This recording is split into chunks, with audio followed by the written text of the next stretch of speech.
Hello guys, Sir Darwin, and today I'm gonna take you through warehousing and warehousing operations and stock control. Warehousing. How can you define warehousing?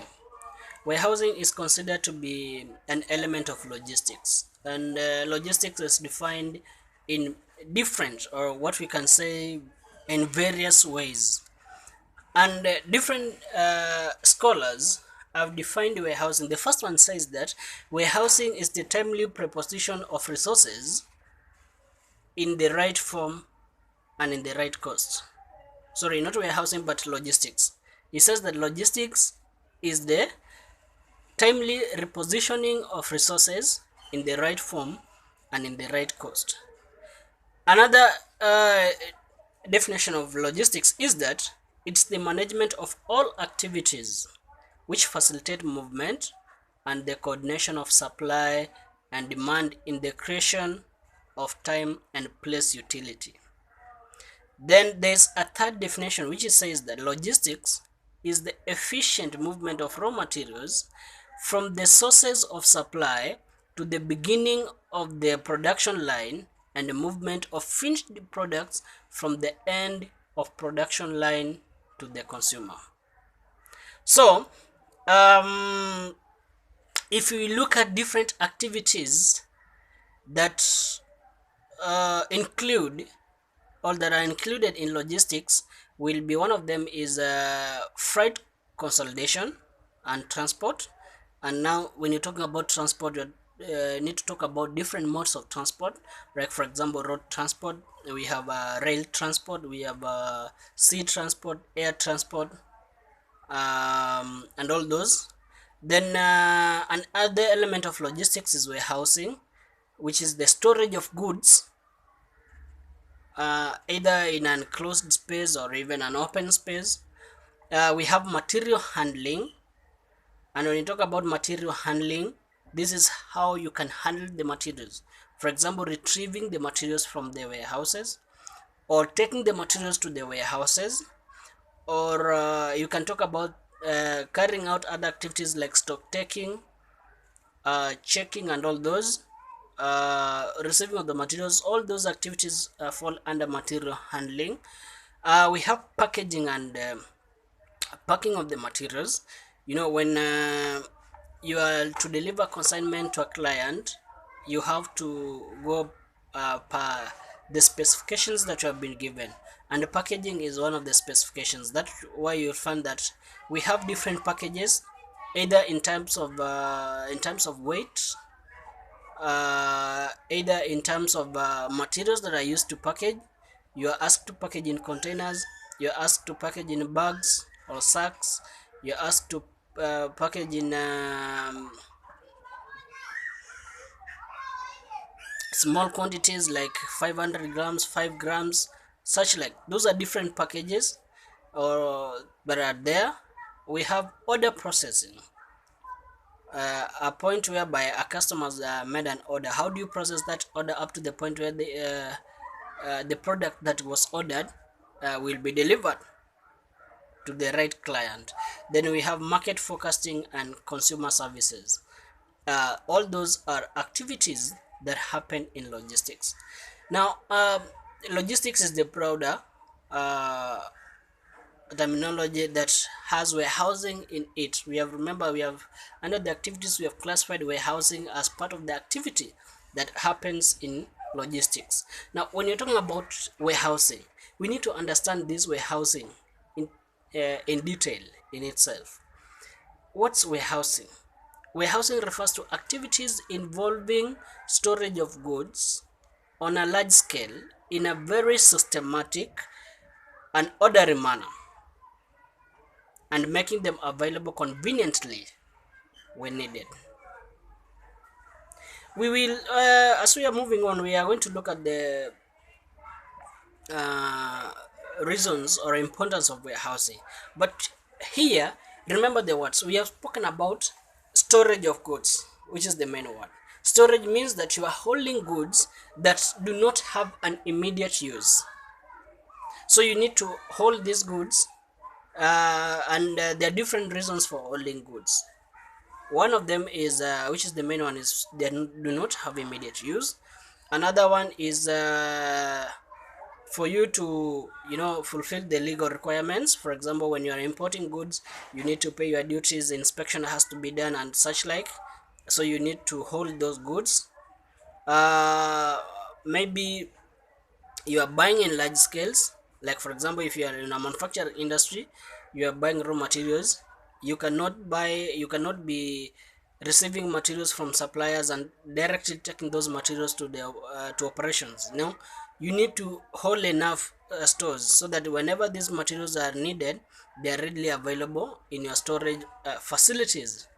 um Also, in other words, warehousing refers to facilities that provide proper, what we call as proper environment for the purpose of storing goods and materials that require protection, maybe from different elements. For example, weather. You store so that, for example, some goods need not to be rained on. Some goods need not to come to direct sunlight. uh, Other elements like theft cases, and all those reasons, or why we should, or why we are holding goods. Now let's look at the importance of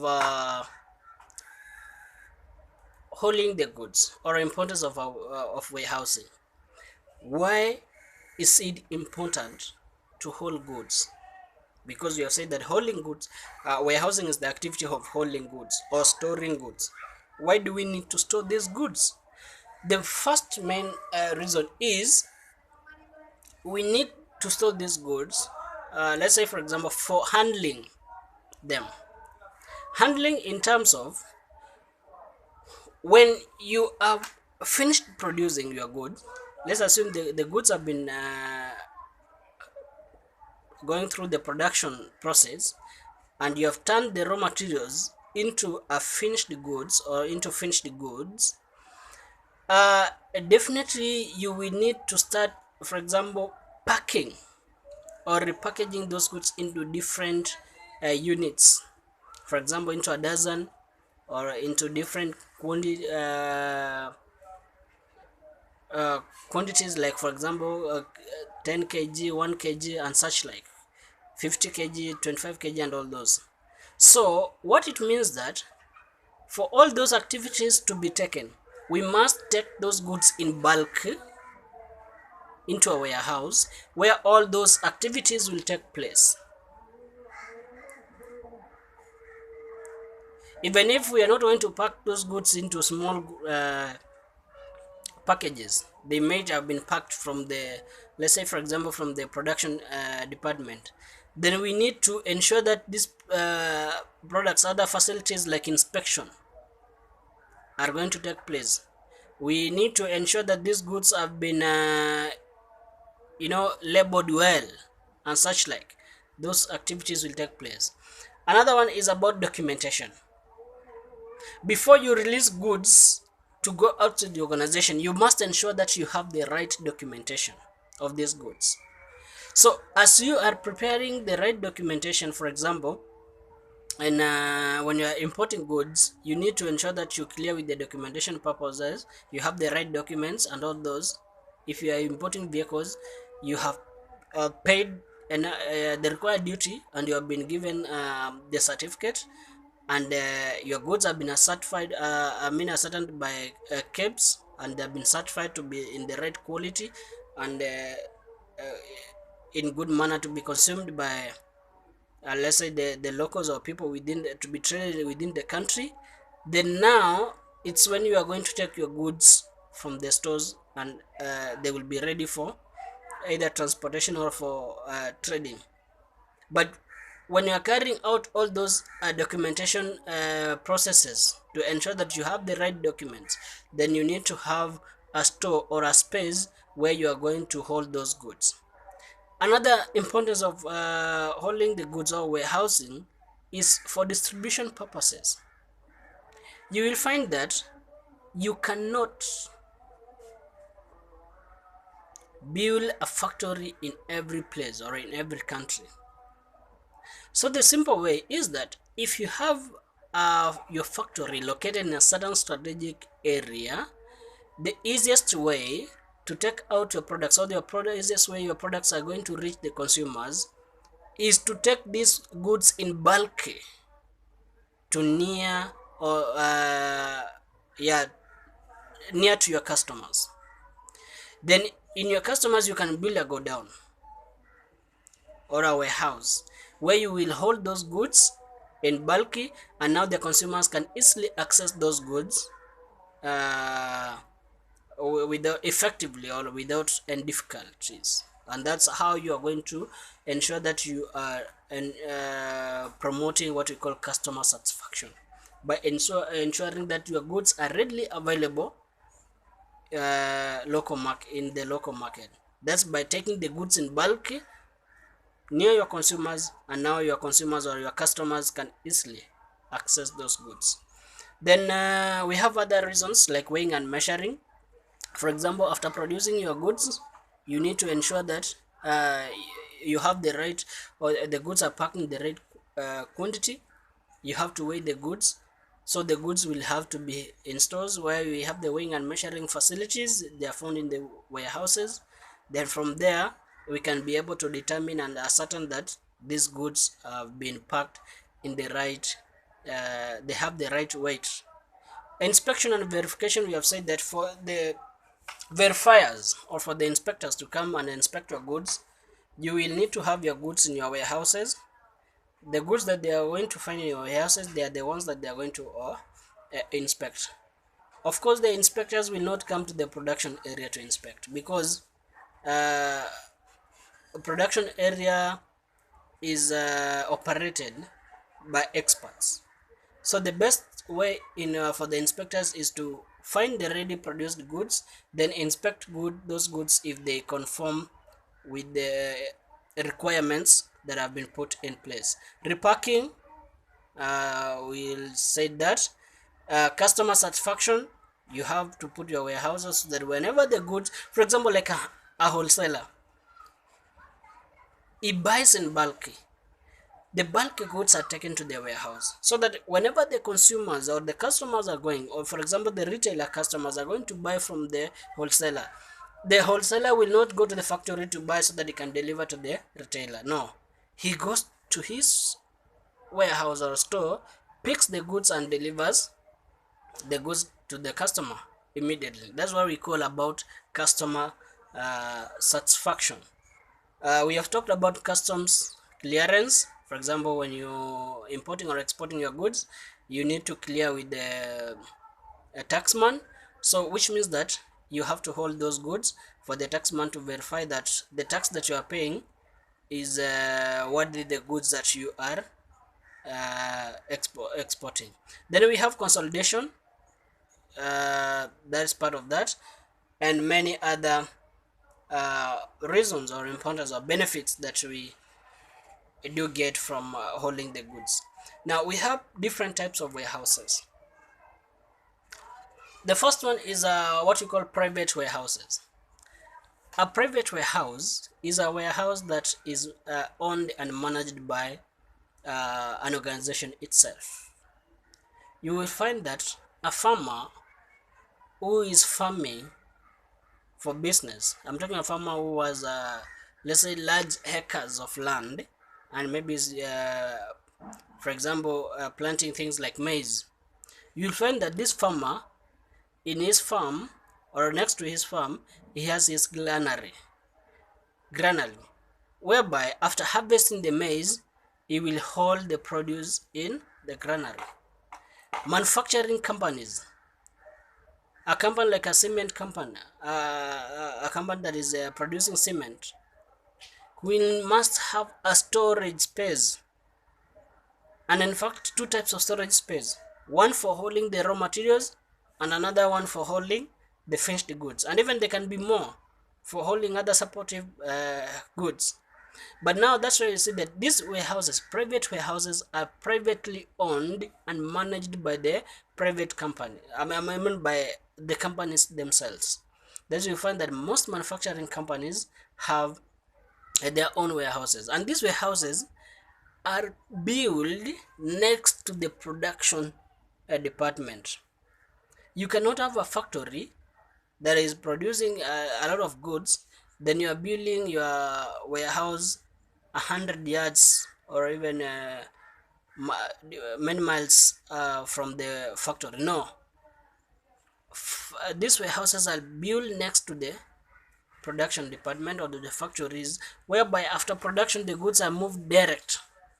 In fact, there are other mechanical equipment or appliances that enable or help in moving those goods from the production department direct to the warehouse or direct to the warehouses. Number two, we have what we refer to as public warehouses. These are warehouses that are owned publicly. They can be owned by private citizens or by the government. Their essence is to enable the public to hold their goods at a cost, or I mean, like by paying some fees.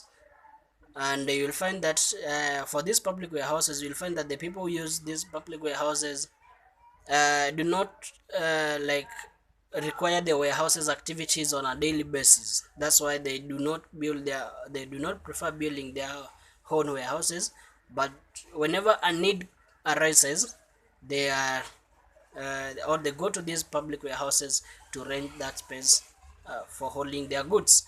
Then we have government warehouses, which is number three. A government warehouse is a warehouse that is operated and run by the government itself. Sometimes it can be rented to the public, but mostly it holds the government goods. Talk about, we have government vehicles where they held. We have the army, I mean the facilities used by the army, machine guns and all those, they are held in the public, I mean the government warehouses. We have different departments. For example, in the election department, we have the ballot boxes, booths, and all those. They are mostly required when there is an election.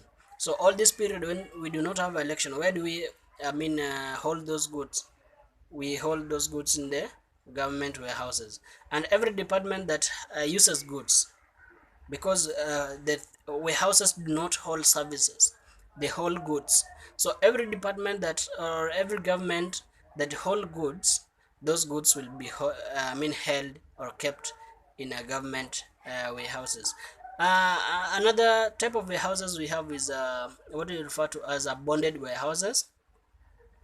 A bonded warehouse is a warehouse that is built next to the ports. For example, the seaports and maybe the airports. In that, when you are bringing in goods, you must pay duty for these goods before you take them for trading purposes, before you take them for your own use. So how are we going to ascertain that the amount that you are paying is equivalent to the goods that you brought in? So you must hold those goods, for example, in these bonded warehouses, so that you can go through the process of custom duty, paying of your taxes. So all these activities, these goods, whenever our inspection will have to be carried by carried to ascertain that you have paid the right tax, the right amount of tax and such like. At this point, your goods will be held in a bonded warehouses. So these are bonded warehouses are warehouses that are built next to the ports that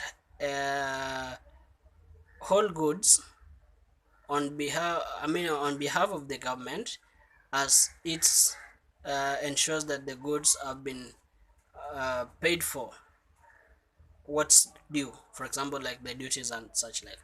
Then we have other warehouses, for apart from those main ones, we have like cooperative warehouses. A cooperative warehouses is some businessman, not man but businessmen can come together and say that since we are in a business of importing and maybe for example exporting goods on a regular basis, and you will find that the government warehouses or public warehouses are some expensive. Why can't we come together and build our own house, warehouse, so that it can enable us hold our goods with uh, let's say the least cost that we can incur. So they come together, they decide they build a warehouse which will be holding their goods, and they will now be paying less amount as compared to what they could have paid if they would have been using uh, public warehouses, or even rather government we have warehouses. Then we have consolidation warehouses. Consolidation warehouses, these are warehouses that are built whereby you bring in your products in bulk, but now you will be uh, taking those goods in small batches or in small quantities. So you find that in these warehouses, the consolidation warehouses, you will bring in your goods in bulk in large quantities, but you will be taking these goods out in smaller quantities, for example, as you will be taking to your clients. That's what we refer to as consolidation warehouses. Next, we look at characteristics of an ideal warehouses. How can you say that this warehouse is an ideal warehouse? In the above section, we have learned about different types of warehouses. But for you to say that the warehouses or the warehouse that you're using is an effective or it's an ideal warehouse, number one, it should be located in a convenient place. A convenient place is a place that can be easily accessed. For example, near highways. For example, because the vehicles, you know that most of the vehicles that carry load or the consignments are the big lorries or the trailers or the trucks. So these trucks will not be comfortable in moving into some interior places where maybe the road network is not that good. That's why they are recommended that they should be built next to maybe the highways where they can easily be accessed. Next, maybe to railway stations, airports. It doesn't make sense that you are bringing in a warehouse and you are importing goods, and you have a bonded warehouses that is far away in the mainland, far from these ports. That's why we say that bonded warehouses will be built next to ports. So you'll find that that's an ideal place. So location of the place, main warehouse, will determine whether the warehouse is an ideal warehouse or not. Number two, we have the mechanical appliances. Do you have the facilities that can be or that can enable loading and or offloading and even unloading the goods? Remember, most of the goods, for example, the goods that are coming in by sea, they are packed in containers. So if you are opening a warehouse, of which most we refer to as yards and such like, do you have facilities that can be able to offload that container out of the trailer? And sometimes after finishing and the goods is ready to be taken, do you have facilities that can load that container onto the trailer? So if you do not have these facilities, because remember, things like containers are very heavy, they cannot be handled by manual labor. So you need to ensure that you have installed your facilities or your warehouse with what we refer to as the right facilities, depending on the nature of the goods that you are dealing with. So that we can say, with that, we can say that this warehouse is an ideal warehouse if it has got the right appliances in place. Then third one is space. What amount of space do you have? Depending on the nature of goods also that you are dealing with. Do you have enough space? For example, if you are dealing with mechanical appliances, things like forklifts and such like cranes, do you have a space where those facilities will be moving freely as they are bringing in goods and taking out the goods? If you are using human labor or manual labor, do you have enough space that will enable these guys to move in freely without coming into contact with the goods and such like. Then we have the warehouses, for example, the warehouses that are meant for preservation of goods. I mean, like goods like foods, horticulture, or crops and such like, needs to be equipped or installed with the right facilities like refrigeration facilities. If you're dealing with flowers, fruits, vegetables, foodstuffs and such like, do you have facilities that will enable these products to remain fresh for the period that you are holding them? If you are holding fruits and such like, and you do not, like for example, regulated your room temperature, you do not have the refrigerating machines, then you are going to cause the goods to get spoiled in terms of drying, or even getting deteriorated earlier than expected. So you find that, if for you to say that you have an ideal warehouse and you are dealing with these perishable goods, you need to ensure that you have the right facilities installed for you, and proper arrangement should be there. The layout in your stores, we have different layouts. Do you have a good layout that will enable easy movement of goods in terms of bringing in goods, or even when retrieving goods from the warehouses? So the layouts will determine, also the layout determines or depends on the material handling equipment that you are using. But you need to, nevertheless, you need to ensure that you have a good layout that facilitates the movement of goods, or the bringing in of goods, or the uh, taking out of goods. Another one is this: do you have sufficient parking space? Because for example, like the yards, they're bringing in containers. At that point, you'll find that there will be many activities. Some are bringing in containers, some are taking out the containers and such like. Those traders, where they are going to key, do you have enough parking space? Do you have enough parking space to ensure? Because most of the goods are being transported by facilities like vehicles. Those vehicles are not going to be put on the roadsides and such like. You need to have enough parking space that can be enable the vehicles, after delivery, after maybe for example delivering the goods, they are able to wait, or they are able to remain in certain places as they wait, maybe for example to be uh, unloaded with other goods as they leave. Talk about security systems. Sorry.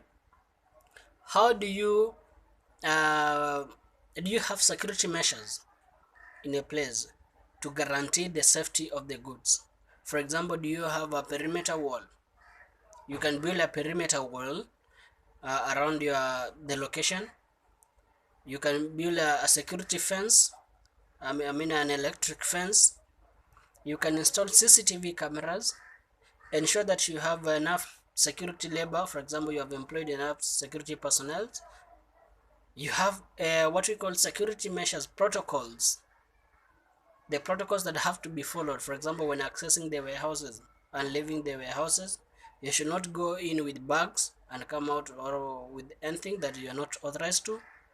The only people to access the warehouses are the authorized people, not everybody. There should be even timing in terms of when are you supposed to, you know, uh, access the warehouse and such like. There should be good records in ensuring that you can track on who was in the store at what time, doing what, which goods were taken out of the store, which goods were brought in the store at certain time, and such like. Those are security protocols that have to be put in place. Then talk about the building should be fitted with the latest. Talk about the safety.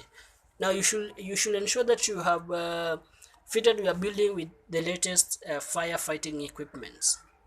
In that, whenever the firefight equipment uh, fire breaks out, you have facilities to put out the fire. At the same time, there should be caution messages. For example, like if you have a slippery floor, you should put a caution message that alerts people that they should be careful because of where they are walking is slippery and such like. So those are the things. We cannot talk about. We are Next we will look at the function of a warehouse, maybe in the next video, but I hope you enjoyed the class. Let me see you then.